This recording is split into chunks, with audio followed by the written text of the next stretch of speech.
ஐயோ இந்த ஆனந்தி ரொம்ப ஒஸ்ட்பா. ஃபர்ஸ்ட் சம்பவத்தை தயவு செஞ்சு 18 வயசுக்கு மேல இருக்கவங்க மட்டும் பாருங்க. 18 வயசு கீழே விழுவாங்க பாக்காதீங்க. அதுக்கப்புறம்லாம் ஓரளவுக்கு ஓகேயான சம்பவம் தான். அப்படி என்ன பண்ணிருக்காங்கன்னு கேக்குறீங்களா? இப்போ இங்க படுத்துட்டு இருக்காங்க இல்லையா நம்ம ஆனந்தி, அவங்க காலாலேயே நம்ம ஜாக்லினுக்கு மசாஜ் பண்ணி விட்டுட்டு இருக்காங்க. அது பேர் மசாஜா என்னன்னு தெரியல. அவங்க ஒரு மாதிரி உதைக்க அந்த வைப்ரேஷன்ல ஜாக்லின் ஆட ஒரு எஃபெக்ட் மட்டும் தான் மிஸ்ஸிங் அப்படின்னு பாத்துட்டு இருந்தா அது மட்டும் ஏன் மிஸ் ஆகணும், அதையும் நானே கொடுக்குறேன் அப்படின்னு சொல்லி ஆனந்தி ஒன்னு கொடுக்குறாங்க. அதை 18 வயசுக்கு மேல இருக்கவங்க மட்டும் தயவு செஞ்சு பாருங்க. திரும்பவும் சொல்லிட்டேன்.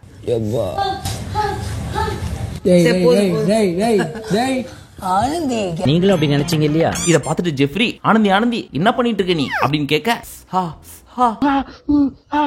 பாடலுடன் பாடலை கேட்டு ரசிப்பதிலே தான் சுகம் சுகம் அப்படின்னு சமாளிக்கிறாங்களாமா. எப்பா இந்த பொண்ணு ரொம்ப ஒஸ்ட்பா. கொஞ்ச நாளைக்கு முன்னாடி குச் குச் ஓத்தா ஹே அப்படின்றது ஒரு மாதிரி பண்ணி காமிச்சாங்க. இப்போ இந்த மாதிரியான சவுண்ட் எஃபெக்ட் எல்லாம் கொடுத்து இது உண்மையிலே பிக் பாஸ் வீடா வேற ஏதாவதா அப்படின்னு நம்மள யோசிக்க வைக்கிறாங்க. நெக்ஸ்ட் விஷாலும் ஜெஃப்ரியும் முத்துவை மார்க் பண்ணி ஒரு சிலதெல்லாம் பண்ணிட்டு இருக்காங்க. அது என்னன்னு நீங்களே பாருங்க. அண்ணே சொல்றத கேளு தீபகண்ணே, நான் கமெண்ட் எடுக்கறேன். டேய் சத்யாவா உள்ள வா. என்ன கலாய்கிறாராமா. பட் இத முத்து பெருசா எடுத்துக்காம சிரிச்சிட்டு ஸ்போர்ட்டிவா எடுத்துட்டு போயிட்டாரு. ஆனா இதே மாதிரி இன்னொன்னு பண்ணாங்க. நேத்து நம்ம ஒரு அன்சீன் போட்டுருந்தோம் தெரியுமா? அதுல சௌந்தர்யா ஒரு பாட்டு பாடி இருப்பாங்க. அந்த பாட்டு பாடி முடிச்சதுக்கு அப்புறம் எல்லாரும் கிளாப் பண்ணுவாங்க. இந்த மாதிரி என்ன கிளாப் பண்ணி என்கரேஜ் பண்ணியிருந்தாங்கன்னா என் வாய்ஸ் எனக்கு ஒரு ப்ராப்ளமாவே தெரிஞ்சிருக்காது. ஆனா எல்லாருமே சின்ன வயசுல இருந்து என்ன புள்ளி பண்ணாங்க அப்படின்னு சொல்லி சௌந்தர்யா அழுதுட்டு இருந்தாங்க. இதை நேத்து நம்மளோட அன்சீனை பாத்துருந்தீங்கன்னா உங்களுக்கு தெரிஞ்சிருக்கும். பட் அதை பார்த்து முடிச்சதுக்கு அப்புறம் நைட் என்ன ஆச்சு அப்படின்னா நம்ம விஷாலும் ஜெஃப்ரியும் அவங்கள மாதிரியே மார்க் பண்ணி காமிக்கிறேன் அப்படின்னு சொல்லி சௌந்தர்யா வாய்ஸ் எடுத்து அவங்கள மாதிரியே பாட்டு பாடி அவங்கள கலாச்சிட்டு இருக்காங்க. இப்ப முத்து அங்க இருந்தாரு, அதை அவர் அக்செப்டும் பண்ணிட்டாரு. பட் இந்த பொண்ணு அங்க இல்லாதப்போ அவங்க வாய்ஸை வச்சு கிண்டல் பண்றது, அந்த பொண்ணோட கேரக்டரை வச்சு தப்பா பேசுறது, இதுவே விஷாலுக்கு வேலையா போச்சு. பட் இந்த டைம் விஷாலோட நம்ம ஜெஃப்ரியும் சேர்ந்துக்கிட்டாரு. ஒருவேளை அந்த பொண்ணு இங்க இருந்து அந்த மாதிரி மார்க் பண்ணிருந்தாங்க அப்படின்னா அது தாராளமா ஓகே. ஆனா அந்த பொண்ணு அந்த சபையில இல்லாதப்போ அந்த பொண்ணோட வாய்ஸை வச்சு கிண்டல் பண்றது ரொம்ப தவறான ஒரு செயல்.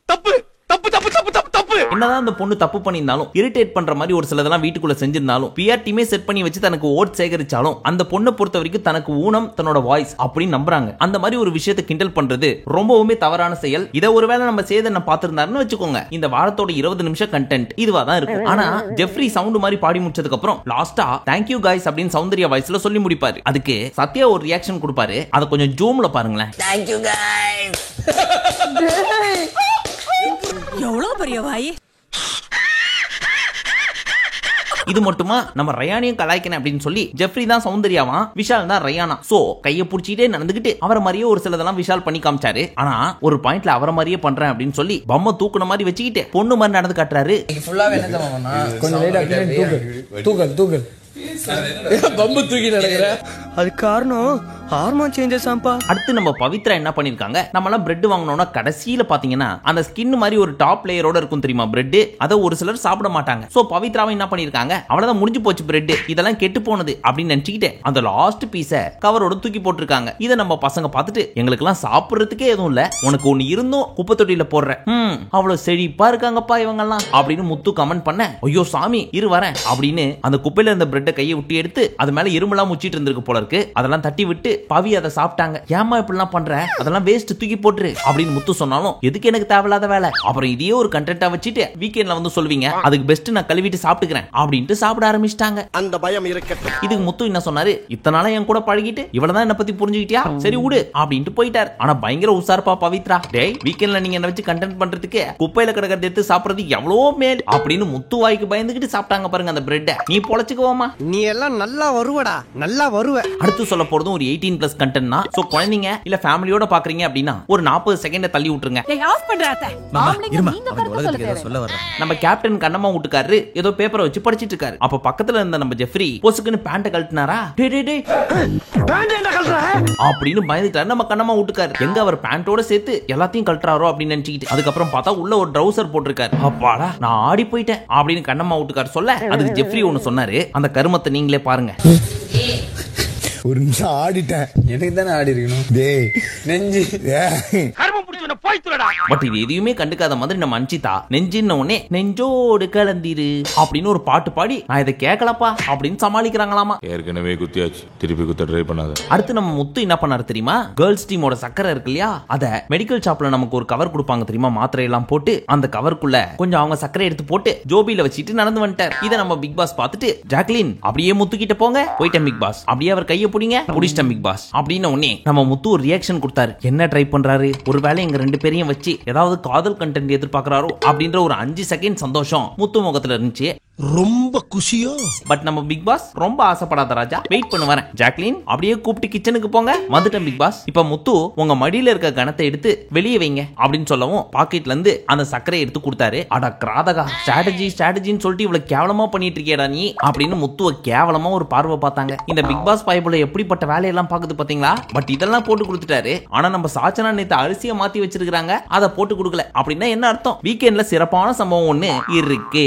அதுக்காக தான் காத்து நிக்கிறேன். நெக்ஸ்ட் நம்ம தர்ஷிகா 1 hour ஷோல லாக் அப்படின்னு வாமிட் எடுக்க ட்ரை பண்ணிட்டு இருந்தாங்க தெரியுமா? ஆனா 24/7ல வாமிட் வருதாமா அப்படின்னு கேட்டாலும் இல்ல வரல, இட்ஸ் ஓகே அப்படின்னு மறுபடியும் லாக்னு பண்ணிட்டு இருந்தாங்க. ஒரு பாயிண்ட்ல டஸ்ட்பினை பார்த்த உடனே ஓடி போய் குபு குபுன்னு உள்ள வச்சிருந்தது எல்லாத்தையும் கொப்பளிச்சிட்டாங்க. ஆனா சும்மா சொல்லக்கூடாது. சுத்தி நம்ம பாய்ஸ் வந்து ஒரு பக்கம் டஸ்ட்பினை பிடிக்கிறாங்க, ஒரு பக்கம் தர்ஷிகா தலைய பிடிக்கிறாங்க, தண்ணி கொடுக்குறாங்க. அப்படியே சமுத்திரம் படத்துல வர தங்கச்சி மாதிரி பாத்துக்கிட்டாங்க. இத பார்த்த தர்ஷிகா சும்மா இருப்பாங்களா? தீபக் சேவ்ட் அப்படின்னு நாமினேஷன் ஃப்ரீ பாஸ் கொடுத்து சொல்லி எனக்கு ஒன்னு சொல்லணும் அப்படின்னு சொல்லி பசங்களை புகழ்ந்து தள்ளினாங்க. எனக்கு கைகள் வந்து என்ன பிடிச்சதுன்னு தெரியல. நான் வாமிட் எடுக்கும் போது ரொம்ப பிளெஸ்டா ஃபீல் பண்றேன். நீங்க எல்லாருமே கிடைச்சதுக்கு தேங்க் யூ. ஃபீலிங்கா? என்ன ஃபீலிங்?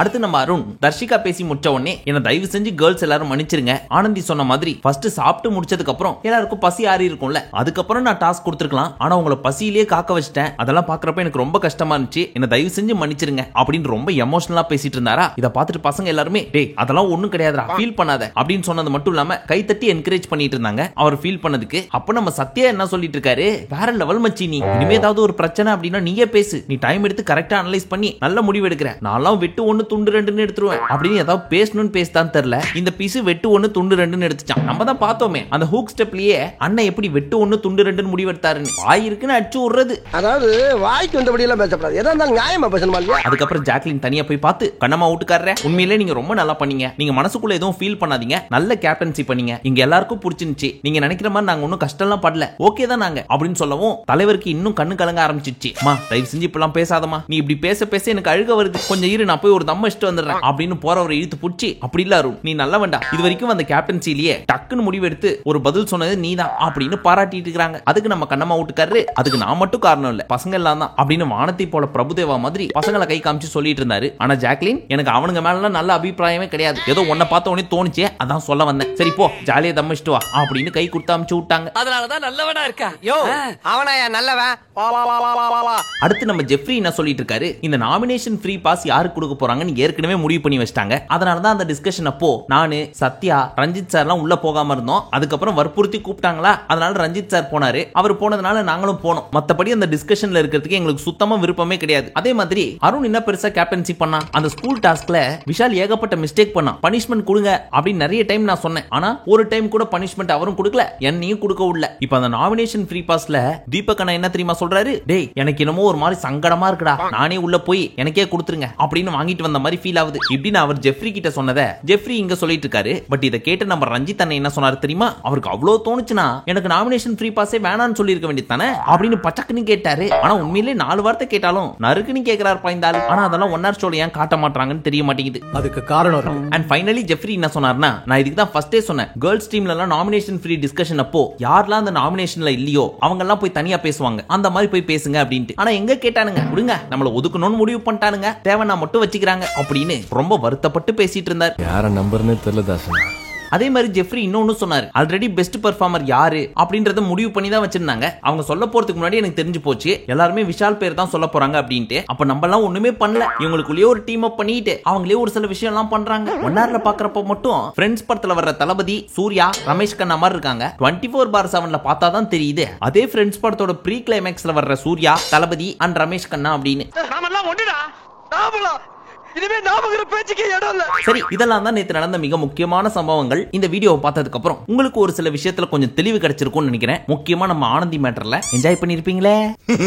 லைட்டா பரவாயில்ல இருக்கட்டும். உங்களுக்கு உண்மையிலே இந்த வீடியோ பிடித்திருந்தால் ஒரு லைக்கை கொடுக்கவும், இந்த மாதிரி நிறைய அன்சீன் பார்க்கிறதுக்கு நம்ம ராகேஷ் ஜெனி 2.0 சேனலை சப்ஸ்கிரைப் பண்ணிக்கோங்க. அப்புறம் நிறைய பேர் ஹிந்தி பிக் பாஸ் ரிவ்யூ எல்லாம் கேட்டுட்டு இருந்தீங்க. இங்க ஒரு நாளைக்கு ஆல்ரெடி 2 வீடியோ போயிட்டு இருக்கு. அதையும் கவர் பண்ணோம்னா நம்ம பாடி டெட் பாடி, அதனால அதை ஜெனி கிட்ட ஒப்படைச்சிட்டோம். அவங்க நம்மளோட இன்னொரு சேனலான ராகேஷ் ஜெனியில போட்டுட்டு இருக்காங்க. அதுல போய் பார்த்து என்ஜாய் பண்ணுங்க. லிங்க் டிஸ்கிரிப்ஷன்ல இருக்கு. மீண்டும் உங்களை அடுத்த வீடியோவில் சந்திக்கும் வரை நன்றி, வணக்கம், நமஸ்தே, நமஸ்கார்.